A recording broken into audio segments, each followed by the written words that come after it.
এই ভিডিওটা রেকর্ড করছি গতকাল রাতে, বেশ গভীর রাতে। তখন পর্যন্ত ইরান আমেরিকান কোনো স্থাপনায় অন্তত আক্রমণ করেনি। ইরানে কিন্তু বলছিল খুবই যুদ্ধংদেহীভাবে যে তারা আমেরিকা আক্রমণ করার সাথে সাথে আমেরিকার বিভিন্ন ঘাঁটি বা সামরিক স্থাপনা যেগুলো মিডল ইস্টে আছে সেগুলোকে টার্গেট করবে, তাদের রণতরী আছে সেটাকে টার্গেট করবে, এমনকি তাদের বেসামরিক যে কোনো প্রেজেন্স আছে মিডল ইস্টে সেখানে তারা আক্রমণ করতে পারে। কিন্তু এখন পর্যন্ত ঘটেনি। সেটা ঘটবে কিনা আলোচনার পর হয়তো আমরা একটা ধারণা করতে পারবো। কিন্তু দুটো প্রশ্ন উঠেছে, তাহলে ইরান যদি আক্রমণ না করে, আর ধরে নিলাম যে আক্রমণ করবে না, তাহলে দুটো সম্ভাবনা আছে। একটা হচ্ছে ইরান, দুটো না তিনটে সম্ভাবনা আসলে। ইরান অপেক্ষা করার নীতিতে আছে, ইরান এখনই আক্রমণ করতে চায় না, সে আর একটু দেখতে চায়। দ্বিতীয় হচ্ছে ইরান আক্রমণ করবেই না, সে ভয় পাচ্ছে। এবং তৃতীয়, এটা ইন্টারেস্টিং, এটা নিয়ে কিছু আলাপ টালাপ হচ্ছে, আমেরিকার আক্রমণটা কি তাহলে খানিকটা পাতানো খেলাই ছিল এবং ইরানও একটা পাতানো আক্রমণ করতে পারে, করে মোটামুটি একটা যুদ্ধবিরতির দিকে আগাবে। এই তিনটা সম্ভাবনা নিয়ে কথা বলি। আমরা গতকাল সারাদিন আমরা প্রত্যেকে খুব আলোচনা করেছি যে আমেরিকার B-2 বম্বারগুলো যেভাবে আক্রমণ করেছে। কিছু ছবি আমাদের সামনে এসছে, বিশেষ করে ফোর্দো যে নিউক্লিয়ার ফ্যাসিলিটি, এটাই সবচেয়ে বেশি আলোচিত ছিল, কারণ এখানেই তাদের মূল সেন্ট্রিফিউজগুলো ছিল, যে সেন্ট্রিফিউজের মাধ্যমে ইউরেনিয়াম এনরিচ করা হয়। এবং সেখানে খুব ক্লিয়ার কাট, ছবিতে খেয়াল করলেই দেখবেন ক্লিয়ার কাট হোল দেখা যাচ্ছে। GBU-57 বাংকার বাস্টার যে বোমাগুলো আছে সেগুলো যে ধরনের ক্ষত তৈরি করার কথা, ঠিক সেরকমই ক্ষত বলে মনে হয়। এটা ঢুকে যায়, গভীরে চলে যায় এবং সেখানে গিয়ে বিস্ফোরিত হয়। অনেক উপর থেকে মারাত্মক রকম গতিশক্তি বা কাইনেটিক এনার্জি নিয়ে এগুলো পড়ে, 12-13 কিলোমিটার উপর থেকে পড়ে এবং এটাকে স্যাটেলাইট দিয়ে গাইড করে এনে এখানে ফেলা হয়। যাই হোক, এখন প্রশ্ন হচ্ছে, যেটা আলোচনা করা হচ্ছিল যে কতটুকু ক্ষয়ক্ষতি হয়েছে আমরা আসলে জানি না, এই গর্তের ভেতরে গিয়ে কতদূর কী হয়েছে। দ্বিতীয় কথাটা হচ্ছে কতটুকু আদৌ সেই মূল যে স্থাপনার জায়গা সেখানে যেতে পেরেছে কিনা, এসব আলোচনা হচ্ছে, বিষয় বিশ্লেষণ হচ্ছে। এর মধ্যে একটা তথ্য অবশ্য জানা গেল, যেটা IAEA বলেছে সৌদি আরব সহ অনেকেই রেডিয়েশন দূর থেকে ইনফ্যাক্ট মেজার করা যায়, সেটা করে তারা বলছেন যে এটার আশপাশে তেমন কোনো রেডিয়েশন বাড়েনি। এখানে একটা কথা আমরা একটু মনে রাখবো, সেটা হচ্ছে নিউক্লিয়ার এনরিচমেন্টের ওখানে যদি অ্যাটাকড হয়, ইউরেনিয়াম যদি ছড়িয়ে পড়ে, রেডিয়েশন বাড়বে। কিন্তু আসলে আমরা এটা অনেকে ভুলভাবে বুঝি যে একটা নিউক্লিয়ার বিদ্যুৎ কেন্দ্র, বোমা তো বটেই, নিউক্লিয়ার বিদ্যুৎ কেন্দ্র যদি ব্লো আউট হয় সেই ক্ষেত্রে যে পরিমাণ রেডিয়েশন হয় তার কাছাকাছি হয় না, কারণ এখানে নিউক্লিয়ার রিয়াকশন চলতে থাকে না। ওগুলোতে নিউক্লিয়ার রিয়াকশন, চেইন রিয়াকশন চলতে থাকে বলে ম্যাসিভ স্কেলে রেডিয়েশন ছড়িয়ে পড়ে। তারপর এখানে রেডিয়েশন বাড়তো, এটা বাড়ছে না। ফলে অনেকে সন্দেহ করছে, এরা যে ক্লেম করছে সেটা হলো যে তারা এখান থেকে সব জিনিসপত্র সরিয়ে নিয়ে গেছে, তেমন কোনো ক্ষয়ক্ষতি হয়নি। এবং এখানেই পাতানো খেলাটার প্রশ্ন আসলে এসছে। ইরান কি করলো সোফার? ইরান গতকাল আক্রমণের পর ইসরায়েলে অ্যাটাক করেছে। আবার ইসরায়েলে অনেকগুলো ব্যালিস্টিক মিসাইল দিয়ে অ্যাটাক করেছে। কিন্তু এখানে খুবই ইন্টারেস্টিং একটা ফাইন্ডিং আছে। ইসরায়েল নিজে স্বীকার করেছে যে 10টা ব্যালিস্টিক মিসাইল তাদের ভূমিতে আঘাত হেনেছে।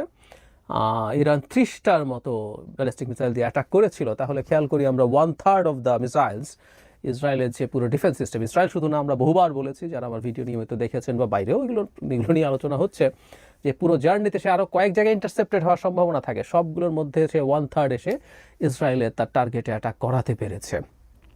এটা যদি হয় হিউজ সাকসেস, ভবিষ্যতের জন্য ইরান এটা একটা তার বিরাট শক্তির পরীক্ষা দিল। ছোট্ট করে একটু বলে রাখি, আবার একটা অন্য কনস্পিরেসি থিওরিও আছে, সেটা হলো ইসরায়েল এখন অনেক বেশি ইন্টারসেপ্ট করতে চাইছে না, সো দ্যাট ইরানের মিসাইল তার মাটিতে পড়ুক এবং ক্ষয়ক্ষতি হোক। এই ক্ষয়ক্ষতি গ্লোবাল সমাজের কাছে, বিশেষ করে ওয়েস্ট এবং আরও বিশেষ করে আমেরিকার কাছে এই বাস্তবতা তুলে ধরুক যে ইসরায়েল মারাত্মক ঝুঁকিতে আছে।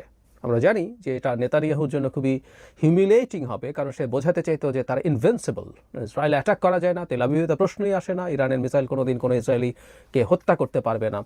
এটা যেহেতু হচ্ছে, এটা তার জন্য ক্ষতিকর। কিন্তু উল্টো পাশে ইরানকে ভয়ঙ্কর রকম বিপদের কারণ হিসেবে দেখিয়ে ইরানের উপরে অদূর বা একটু সুদূর ভবিষ্যতে অল আউট একটা অ্যাটাকের সম্ভাবনা তৈরিরও চেষ্টা হতে পারে। যাই হোক, এটা একটা গুরুত্বপূর্ণ জিনিস। এবং ইরান, আবারও বলছিলাম যে আপনারা মধ্যপ্রাচ্যে আমেরিকার যে সামরিক ঘাঁটি এবং স্থাপনা আছে, খেয়াল করুন কত শর্ট রেঞ্জে আছে ইসরায়েলের তুলনায়। সুতরাং মুহূর্তেই ইরান চাইলে কাজটা করতে পারে, এটা তার কাছে কোনো ব্যাপারই না, তাদের পক্ষে এটা করার কোনো সমস্যা ছিল না।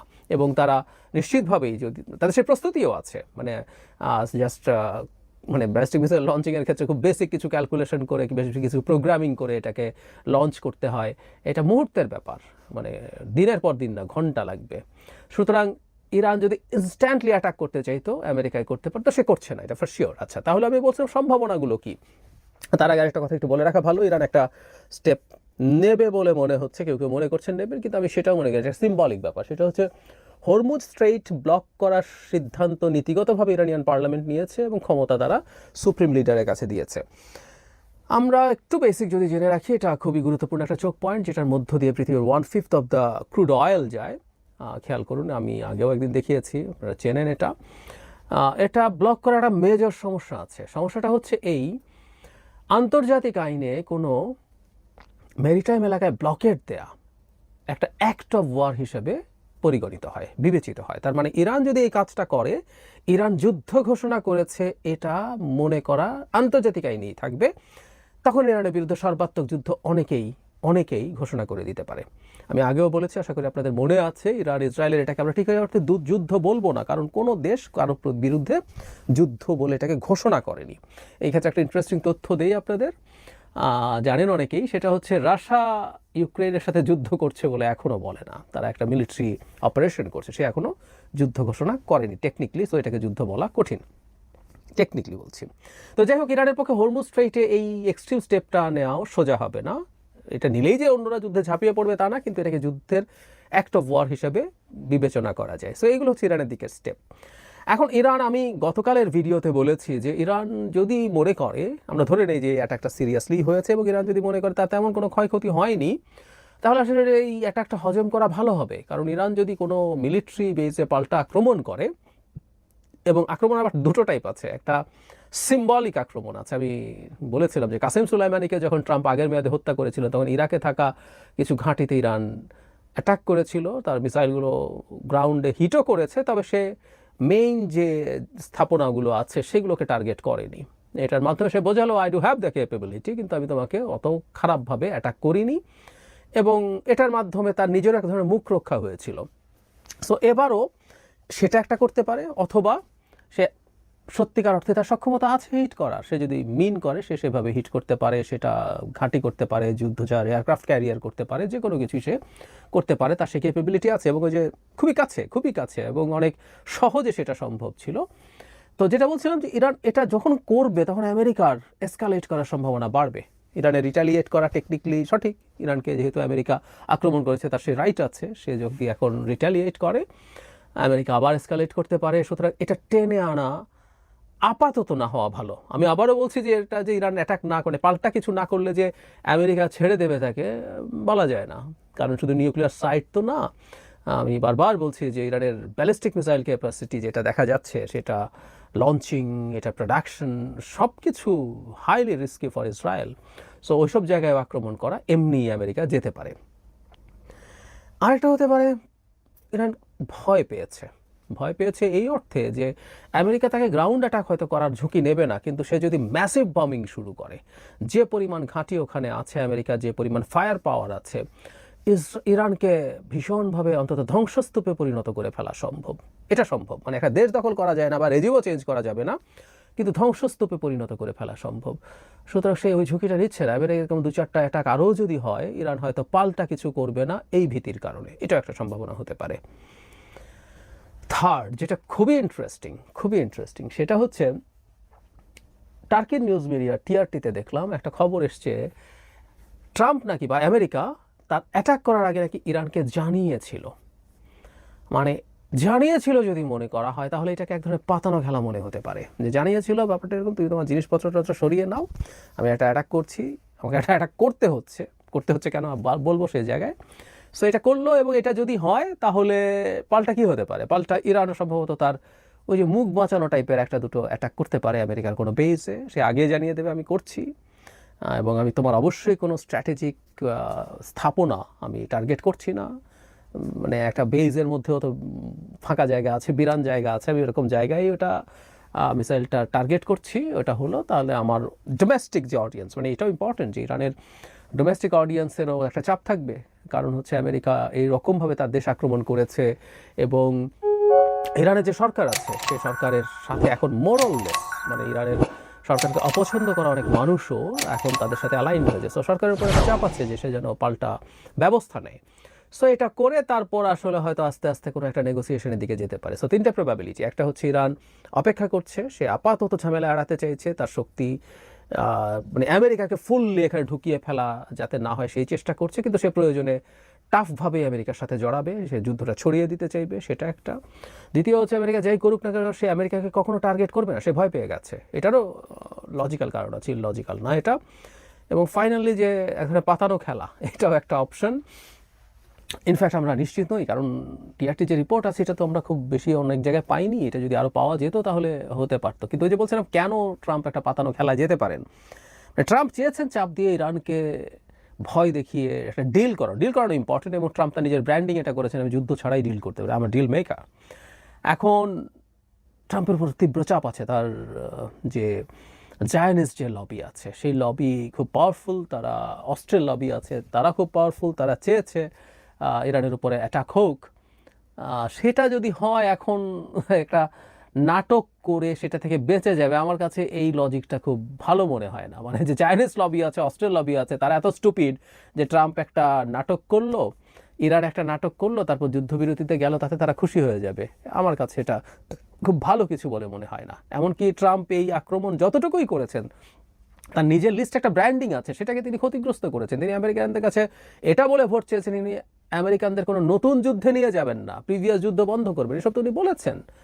তো এটার ঝুঁকি নিয়ে যদি নাটক করেন, এটা খুবই কাঁচা নাটক মনে হতে পারে।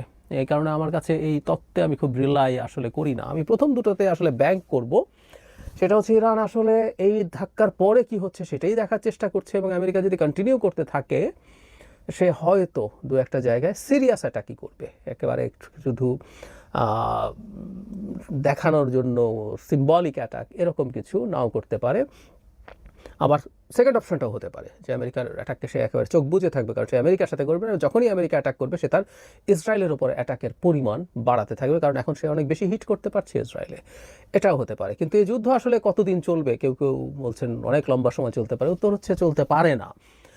দুটো দেশে যদি সীমান্ত থাকতো তাহলে এই যুদ্ধ অনেক দিন চলতো। ল্যান্ড অ্যাটাক তো বটেই, ধরলাম ল্যান্ড অ্যাটাক যদি সেই অর্থে পারে, সোলজার যদি ঢুকে নাও যেত, আর্টিলারির ফায়ার চলতো প্রচুর। এক একটা মানে এখনকার যে আর্টিলারি আছে, আর্টিলারি এখন শেলের অনেক লম্বা রেঞ্জ হয়, রকেট অ্যাসিস্টেড আর্টিলারি শেল আছে, সেগুলো অনেক দূর 60 কিলোমিটার পর্যন্ত যায়, কিন্তু এর কমও অ্যারাউন্ড 40 কিলোমিটার যায়, এরকম প্রচুর 155 মিলিমিটার হাইটজার্স আছে। সো তারা অনেক দিন যুদ্ধ করতে পারতো। কিন্তু বলা হচ্ছে যে পৃথিবীর এই প্রথম একটা যুদ্ধ হচ্ছে যেখানে এত লম্বা ডিস্টেন্সে, মানে এদের ডিস্টেন্সটা যতটা, এটা মিসাইলের হিসাবে মিড রেঞ্জ মিসাইল বলে, সেই রেঞ্জের মধ্যে থেকে যুদ্ধ হচ্ছে, আইদার ফাইটার অথবা মিড রেঞ্জ মিসাইল দিয়ে তাকে যুদ্ধ করতে হচ্ছে। এইগুলো খুব এক্সপেন্সিভ যুদ্ধ, এই অস্ত্র অনেক অনেক বেশি থাকে না কোনো দেশের, ফলে এই যুদ্ধ এমনিতেই আসলে খুব লম্বা সময় চলতে পারে না।